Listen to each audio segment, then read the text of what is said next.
Makeup যেমনই হোক না কেন, একটা পারফেক্ট হেয়ার স্টাইলের কারণে কিন্তু আমাদের মেকআপটা অসম্পূর্ণ থেকে যায়। সো আজকে আমি আপনাদের সাথে শেয়ার করব রিজনেবল প্রাইসের মধ্যে কোন কালারটা আপনাদের জন্য বেস্ট হবে। সো রিসেন্টলি আমি এই কালারটা পারচেস করেছিলাম অ্যান্ড আমি একটা ভিডিও দিয়েছিলাম যে এটার রিভিউ চাও কিনা। তো তোমরা অনেকে কমেন্ট করেছো যে এটার রিভিউ চাও। তো আজকে আমি এটার রিভিউ দিতে বসেছি।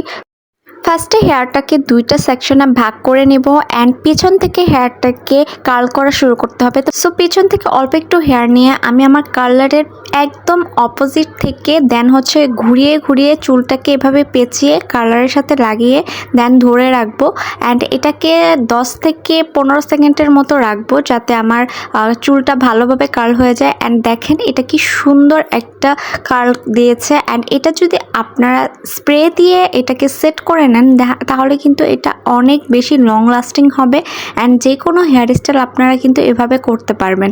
তো আমি এক পাশটা একটু করে দেখিয়ে দিচ্ছি যে এটা আসলে কী টাইপের রেজাল্ট দেয়। আমার মনে হয় যে রিজনেবল বাজেটের মধ্যে এটা অনেক ভালো কাজ করে আর এটা দিয়ে কিন্তু আমি ইদানিং ক্লায়েন্টও করছি। তো আমার মনে হয় এটা খুব ভালো একটা অপশন হতে পারে আপনাদের জন্য। তো আমি এভাবে এই পাশেরটা করে দেন ওই পাশেরটাও করে দেখিয়ে দেব। এখন আমি আমার ডান পাশের চুল কার্ল করব অ্যান্ড এই যে দেখেন আমি কিভাবে চুলটা ধরেছি অ্যান্ড কিভাবে কার্ল করছি।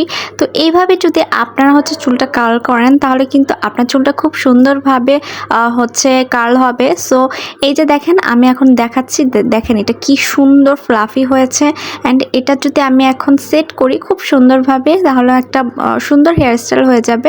তো যে কোনো লুকের সাথে আসলে হেয়ার স্টাইল না করলে আপনার লুকটা ফুটে ওঠে না। তো এই জন্যই আমার এই হেয়ার কালারটা নেওয়া। তো কেমন লাগলো আজকের এই ভিডিওটি অবশ্যই কমেন্ট বক্সে জানাবেন। এমন অনেক ভিডিও দেখার জন্য কিন্তু আমার পেজটাতে লাইক অ্যান্ড ফলো দিয়ে রাখতে হবে। সো আজকের মতো এই পর্যন্তই। Thanks for watching.